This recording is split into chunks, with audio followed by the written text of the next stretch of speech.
Hi friends, welcome back to my channel. ഇന്ന് രേണു സുധിയുടെ video ആണ്. രേണു സുധി സത്യം പറഞ്ഞാൽ കൊല്ലം സുധി മരിച്ചതിന് ശേഷം ഈ ഒരു ഫീൽഡിലേക്ക് ഇറങ്ങി വന്നപ്പോൾ ഏത് സമയത്താണ് ഇറങ്ങി വന്നത് ഞാൻ ആലോചിക്കാറുണ്ട്. കാരണം ആദ്യം തൊട്ടങ്ങ് വിവാദമായി, തിരിയുന്നു, അങ്ങോട്ട് നോക്കി ഇങ്ങോട്ട് നോക്കും, എല്ലാം വിവാദമായി. യൂട്യൂബേഴ്സൊക്കെയാണ് അതിന്റെ കാരണം എന്ന് വേണമെങ്കിൽ പറയാം. കുറെ എല്ലാം എടുത്ത് അതിനുശേഷം ഈ അല്ലാതുള്ള മീഡിയക്കാരങ്ങോട്ട് ഏറ്റെടുത്ത് അവരുടെ വക അങ്ങ് തുടങ്ങി. കുറച്ച് കഴിയുമ്പത്തേന് രേണു സുധിക്ക് മനസ്സിലായി ഇങ്ങനെ നെഗറ്റീവിലൂടെ ആണെങ്കിലും വൈറലായി പബ്ലിസിറ്റി വളരെയധികം കിട്ടും, ബിഗ് ബോസിൽ പോകാം എന്നൊക്കെ മനസ്സിലാക്കിയിട്ട് പുള്ളിക്കാരത്തെ വിവാദമാകാൻ വേണ്ടി അങ്ങോട്ട് കണ്ടന്റ് ഇട്ടുകൊടുത്ത് മീഡിയക്കാരെ ഏറ്റെടുത്ത് വിവാദമാക്കുന്നു. പിന്നെ അതിന്റെ പുറകെ ഇപ്പൊ ബിഷപ്പിന്റെ പുറകെ ഫിറോസ് ഇവര് ആ വീടിന്റെ ആ ചോർച്ചക്കാരിയൊക്കെ പറഞ്ഞു ഓർക്കുന്നില്ല, അങ്ങനെ കേസ് എന്നും വിവാദത്തോട് വിവാദം, ഒരെണ്ണം കഴിയുമ്പോൾ അടുത്ത വിവാദം ഉണ്ടായിരിക്കും. അപ്പൊ പിന്നെ ജനം അത് ആരുടെ ഭാഗത്താണ് ശരി, രേണുസുധിയാണോ അത് ഇപ്പുറത്ത് നിൽക്കുന്നവരാണോ, ഇങ്ങനെ ജനങ്ങൾക്ക് ചർച്ച ചെയ്യാൻ എപ്പോഴും ഓരോന്നിട്ട് ഇങ്ങനെ കൊടുത്തോണ്ടിരിക്കും. ഇപ്പൊ രേണുസുധി സത്യം പറഞ്ഞ വന്ന് ആ ഒരു പോസ്റ്റ് ഇട്ടിട്ടുണ്ട്. ഞാൻ പോയി കഴിയുമ്പോൾ നിങ്ങൾ ആരെക്കുറിച്ച് പറയുമെന്നുള്ള ആ പോസ്റ്റ് വായിച്ച് കേൾപ്പിക്കാം. ഒരിക്കൽ ഞാൻ അങ്ങ് പോകും. നിങ്ങൾ പറയുന്ന ഈ കോമാളിത്തരത്തിന്റെ വേഷം പാതി വഴിയിൽ അഴിച്ചു വെച്ച് അന്ന് തൊട്ട് നിങ്ങളെ കുറിച്ച് വ്ളോഗേഴ്സും നെഗറ്റീവ് വോളികളും എന്ത് ചെയ്യും? എന്റെ ഒരു കണ്ടന്റ് കിട്ടാതെ നോക്കാം. അപ്പോൾ പുതിയ എന്തെങ്കിലും രേണു സുധിമാർ വരുമായിരിക്കും അല്ലേ എന്ന് എഴുതിയിട്ടുണ്ട്. അപ്പൊ ഈ വ്ളോഗേഴ്സും നെഗറ്റീവ് വോളികളും എല്ലാവരും കൂടെ രേണു സുധിയെ വല്ലാതെ ഉപദ്രവിക്കുന്നു എന്നൊക്കെയാണ് രേണു സുധി പറഞ്ഞിരിക്കുന്നത്. അടുത്ത ഒരു വീഡിയോ കേൾക്കാം. എന്ത് പറഞ്ഞാലും എനിക്ക് പറയാൻ കുറേ എന്ത് ഇവരുടെ മനസ്സിൽ എനിക്കറിയാം. ഇവരുടെയൊക്കെ വീട്ടിൽ ചെന്ന് ഞാൻ എന്തെങ്കിലും കുശുമ്പായിരിക്കും അല്ലേ ഈ നെഗറ്റീവ് പറയാൻ. ഞാൻ എപ്പോഴും ചിന്തിക്കും, ഞാൻ അവരുടെ വീട്ടിൽ ചെന്ന് അവരുടെ ഭർത്താവിനെ ഒന്നും പ്രേമിക്കാൻ പോകുന്നില്ല, അവരുടെ മക്കളെ പിടിക്കാൻ പോകുന്നില്ല. ഞാൻ എന്റെ കാര്യം നോക്കി ജീവിക്കുന്നു, ഞാൻ ആരെ ഒന്നിനും പറയാൻ പോകുന്നില്ല. ശരിക്കും രേണുസുധിക്ക് ഇപ്പം മടുത്തിട്ടുണ്ട്. അതായത് കണ്ടമാന നെഗറ്റീവ് വോളികൾ അങ്ങനെയാണേലും നെഗറ്റീവ് ആണേലും സോഷ്യൽ മീഡിയ നിറഞ്ഞു നിന്നാൽ മതി, അല്ലെങ്കിൽ നെഗറ്റീവ് കേട്ടിട്ടാണെങ്കിൽ വൈറലായാൽ മതി എന്നൊരു ചിന്താഗതി പുള്ളിക്കാരത്തേക്ക് ഇടയ്ക്കുണ്ട്. പക്ഷെ അതൊക്കെ ഓവറായി വരുമ്പോൾ ആർക്കാണേലും ഒരു മടുപ്പ് തോന്നും. കാരണം ആദ്യകാലം തൊട്ടേ സംസാരത്തിൽ ശ്രദ്ധിക്കാതെ സംസാരിച്ചു വിട്ട് വിവാദങ്ങൾ ഉണ്ടാക്കുന്ന ഒരു രീതി ഉണ്ടായിരുന്നു. ഓരോ സംഭവങ്ങൾ അങ്ങനെ ശ്രദ്ധിക്കാതെ ഓരോന്നേ. ഇപ്പൊ പുതിയതായിട്ടുണ്ടായ വിവാദം നിങ്ങൾക്കറിയാം, വടയാണ്. ഒരാൾ അതേപ്പറ്റി ചോദിക്കുമ്പോൾ എന്റെ വട ചെറുതാന്നൊക്കെ പറഞ്ഞ് കൂളായിട്ട് നമ്മളുടെ മറുപടിയാണ് അത് പറയുന്നത്. അതിൻ്റെ അകത്ത് നമ്മളിലേക്ക് നമ്മുടെ ഭരണഘടന അനുസരിച്ച് ഒരാളുടെ മൂക്കെ തൊടുന്നതിന്റെ തൊട്ടടുത്ത് വലിയ സ്വാതന്ത്ര്യം കൊടുക്കാവുള്ളെന്നുള്ള പറയുന്നത്. അപ്പം നമുക്ക് നമ്മളോടൊരു സെൽഫ് റെസ്പെക്ട് വേണം. നമ്മളോട് ഒരാൾക്ക് സംസാരിക്കുന്നതിന്റെ ഒരു ലിമിറ്റ്, ഒരു സീമ എപ്പോഴും, ഒരു അതിർരേഖ ലിമിറ്റേഷൻ എപ്പോഴും വെച്ചേക്കണം. അല്ലാതെ നമ്മളോട് എന്തും പറയാം, ആർക്കും എന്തും പറയാന്നുള്ള രീതി വന്നാൽ എന്തു വരുമെന്നറിയാവോ? ഈ അശ്ലീലമൊക്കെ പറഞ്ഞ് ആസ്വദിച്ച് നടക്കുന്ന പുരുഷന്മാരുണ്ട്.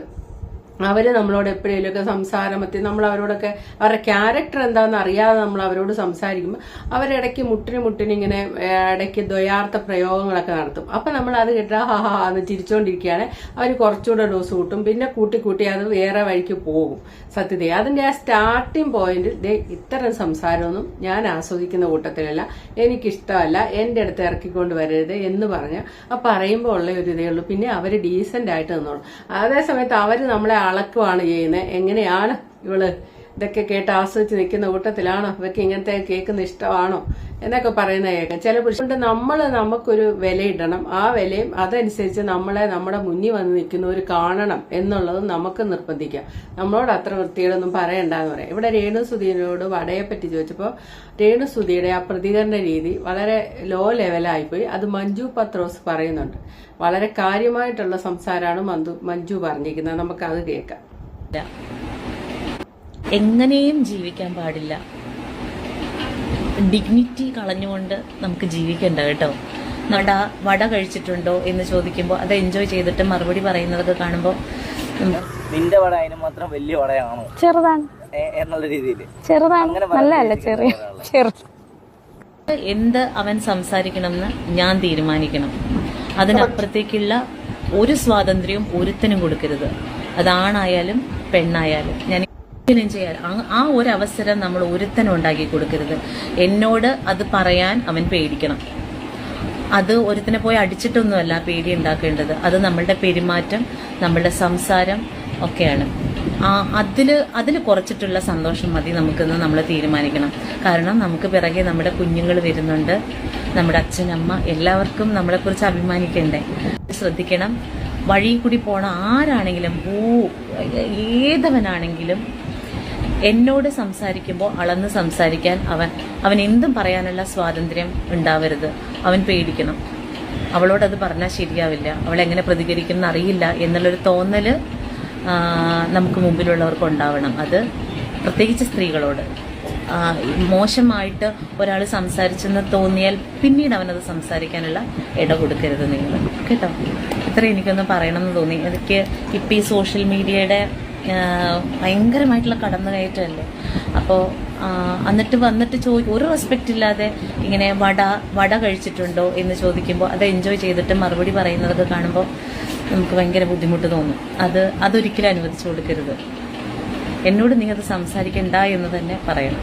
രേണുസുതി പ്രതികരിച്ച രീതി എന്താ അതിന് പറയേണ്ടെന്നറിയില്ല. നേരത്തെ അലൻ ജോസ് പെരേര ഒരു ഓർമ്മ ദിവസം, കൊല്ലം സുധിയുടെ ഓർമ്മ ദിവസം അവിടെ പോയി ഡാൻസ് ചെയ്തപ്പോൾ കാര്യം ഇന്നത്തെ ദിവസം നമ്മൾ ഫ്രണ്ട്സൊക്കെയാണ്, പക്ഷെ ഇന്നത്തെ ദിവസം ഡാൻസ് ചെയ്യാൻ പാടില്ല എന്ന് നോ പറയാൻ, അതായത് നോ പറയേണ്ടടുത്ത് നോ പറയാൻ പഠിക്കണം. പഠിച്ചേ പറ്റൂ മുന്നോട്ടുള്ള ജീവിതത്തിൽ. അതല്ലാതെ ഞാനത് നോ പറഞ്ഞ അയ്യോ അവർക്ക് വിഷമാവുമല്ലോ എന്നോർത്തൊന്നും നോ പറയാതിരിക്കരുത്. ജീവിതത്തിൽ നമ്മൾ ഏറ്റവും ആദ്യം പഠിക്കേണ്ടത് എന്താണെന്ന്, സ്ത്രീകൾ പ്രത്യേകിച്ച് പഠിക്കേണ്ടത് നോ പറയേണ്ടടുത്ത് നോ പറഞ്ഞിരിക്കണം. നോ പറയാനുള്ള മടി കൊണ്ട് നമ്മൾ പല കാര്യങ്ങളും മിണ്ടാതെയും കണ്ടില്ലെന്ന് അടിച്ചുമൊക്കെ മുന്നോട്ട് പോയാൽ അത് നമുക്ക് നല്ല എട്ടിന്റെ പണിയായിട്ട് കിട്ടും.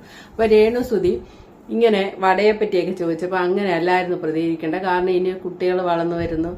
അതാണ് മഞ്ജു പത്രോസ് പറഞ്ഞപ്പോൾ നിങ്ങൾക്ക് മനസ്സിലായല്ലോ. കുട്ടികളും അച്ഛനും അമ്മയൊക്കെ നമുക്കുണ്ട്. നമ്മളെ ആദ്യം നഷ്ടപ്പെടുത്തരുത് നമ്മുടെ ആ ഒരു വ്യക്തിത്വം. അതാണ് അവർ പറഞ്ഞത്. വളരെ ഇതാണ്. ഇനി കാണിക്കാനുള്ള എന്താ വെച്ചാൽ ദാസേട്ടന് ഇവരൊരു ആൽബത്തിൽ അഭിനയിച്ചിട്ട് കള്ളിപ്പെണ്ണും കള്ളിഷാപ്പോ അതിൻ്റെ അകത്തെ ഒരു വിവാദം ഇവരായിട്ട് ഉണ്ടാക്കിയതാണെന്നേ ഞാൻ പറയുള്ളൂ. അല്ലാതെ അത് വിവാദമൊന്നുമല്ല. ഒരു വിവാദം ഉണ്ടാക്കിയത്. അതിന്റെ സംവിധായക ലച്ചു പറയുന്നത് ഞാൻ കഴിഞ്ഞ ദിവസം ഇട്ടിരുന്നു. അവര് പാക്കപ്പ് പറഞ്ഞതിന് ശേഷം രതീഷും ദാസേട്ടനും രേണുസുതിയും കൂടെ ഷൂട്ട് ചെയ്താണ് ആ റീൽസ്. ആ കെട്ടിപ്പിടിക്കുന്ന സീനുള്ള ആ റീൽസ് അത് നിങ്ങൾ എല്ലാവരും കണ്ടു കാണുമല്ലോ.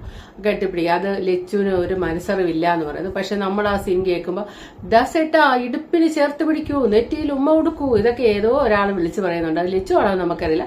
സ്ത്രീ സൗണ്ടാണ്. അത് മറ്റാരേലും ആ റീൽസ് ഡയറക്റ്റ് ചെയ്ത് പറഞ്ഞാണോ എന്നറിയില്ല. ഏതായാലും ലച്ചു അതൊന്നും ഡയറക്ടറായാലും ലച്ചു അത് കേട്ടിട്ടില്ല എന്ന് പറയുന്നുണ്ട്. അപ്പൊ ഇപ്പം ദാസേട്ടന്റെ വൈഫിന് ഇതൊന്നും വലിയ താല്പര്യമില്ല, ഈ സോഷ്യൽ മീഡിയയിൽ അങ്ങനെ ഒരു അഭിനയം വന്ന വലിയ താല്പര്യമില്ല എന്നുള്ള രീതിയിൽ ദാസേട്ടൻ പറയുന്നുണ്ട് ഒരു ഇന്റർവ്യൂവിന്റെ ഭാഗമായിട്ട്. അത് കേൾക്കാം. വേറൊരു വീഡിയോ ഞാൻ കാണാനിടയായത് ദാസേട്ടൻ ഏതൊരു പെണ്ണിനെ ഭയങ്കര ഇന്റിമേറ്റ് ആയിട്ട് ഒരു സംഭവം ചെയ്യുന്നു. അപ്പൊ രേണുസുതി കയറി വരുന്ന ഒരു സംഭവമൊക്കെ ഞാനല്ല, ഈ ആൽബത്തിലാണ് ഞാനല്ലത്. ഓക്കെ. അപ്പൊ അങ്ങനെയൊക്കെ സീനും കാര്യങ്ങളൊക്കെ കാണുന്നു. അതിൽ ദാസേട്ടൻ അഭിനയിക്കുന്നുണ്ട്.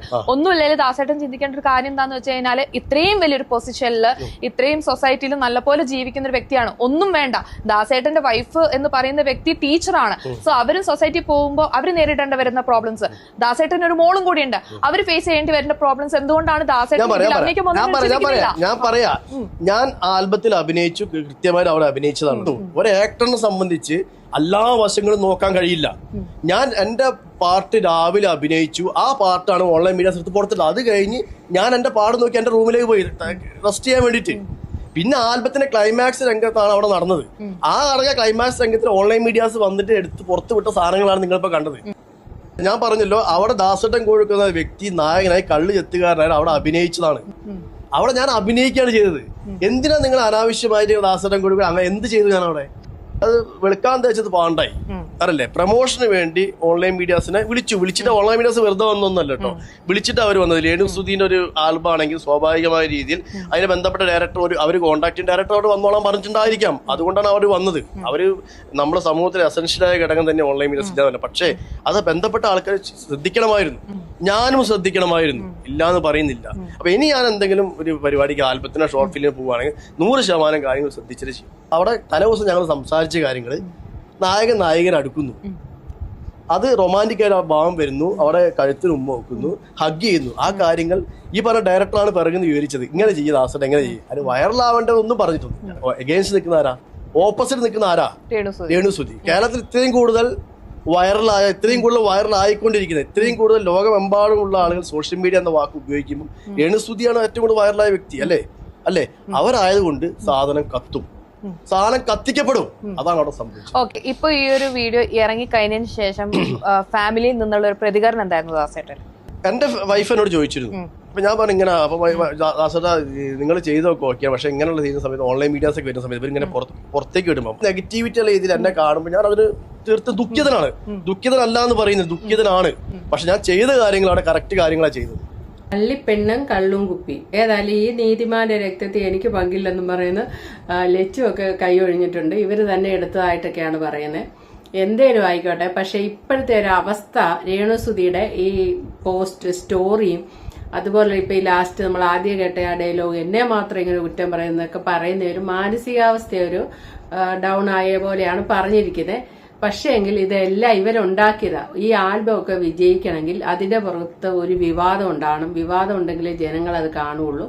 അങ്ങനെയെല്ലാം അവരത് അതിനു വേണ്ടി ഉണ്ടാക്കിയെടുത്ത. പക്ഷെ അത് ഒരു ഉദ്ദേശിച്ചാൽ കൂടുതലായിട്ട് മുന്നോട്ട് പോയെന്ന് തോന്നുന്നു ആൾക്കാരുടെ സോഷ്യൽ മീഡിയ അറ്റാക്ക്. അതുകൊണ്ടാണ് ഞാൻ പോയി കഴിയുമ്പോൾ നിങ്ങൾ ആരെ വെച്ച് കണ്ടന്റ് ചെയ്യും എന്നൊക്കെ രേണുസുതി വിഷമിച്ചുകൊണ്ടിരിക്കുന്നത്. പക്ഷെ ഇതിന്റെ കൂടെ മറ്റൊരു കാര്യം പറയാൻ പറ്റില്ല, നല്ലൊരു പാട്ട് ഇറങ്ങിയിട്ടുണ്ട് സോഷ്യൽ മീഡിയയിൽ. സാരിയൊക്കെ എടുത്തൊരു പച്ച ബ്ലൗസും ഒരു റാണി പിങ്ക് ആണെന്ന് തോന്നുന്നു, അങ്ങനത്തെ കളർ സാരിയൊക്കെ എടുത്ത് ഒരു മലയാളി സ്ത്രീ ആയിട്ട് ഒരു നല്ല പാട്ട് ഇറങ്ങിയിട്ടുണ്ട്. അത് വൈറലായിട്ടുമുണ്ട്. നന്നായിട്ട് ചെയ്തിട്ടുണ്ട്. നന്നായിട്ട് ചെയ്ത് അതിന്റെ കമന്റ് ബോക്സ് ചെയ്യാൻ കണ്ടപ്പോൾ നന്നായിട്ട് ചെയ്താൽ നല്ലതെന്ന് പറയാനും ഞങ്ങൾക്കറിയാമെന്നുള്ള രീതിയിൽ മലയാളി അത് ഏറ്റെടുത്തിട്ടുണ്ട്. അല്ലാതെ ഈ ഗോഷ്ഠികളൊക്കെ ഇങ്ങനെ കാണിക്കുമ്പോൾ അത്ര വേഗം ആൾക്കാർക്ക് ഇഷ്ടപ്പെട്ടെന്ന് വരികയല്ലേ. ഈ ദാസേട്ടനും ഈ രേണുസുതിയും കൂടെയുള്ള ലിപ് ലോക്കും അതും ഇതൊക്കെ കാണിച്ച് അതൊന്നും ഞാൻ കുറച്ചു പേർക്ക് ഇഷ്ടപ്പെടുമായിരിക്കും, എല്ലാവർക്കും ഒന്നും ഇഷ്ടപ്പെട്ടെന്ന് വരികയില്ല. അപ്പോൾ okay, thank you for watching. അടുത്ത വീഡിയോ കാണാം.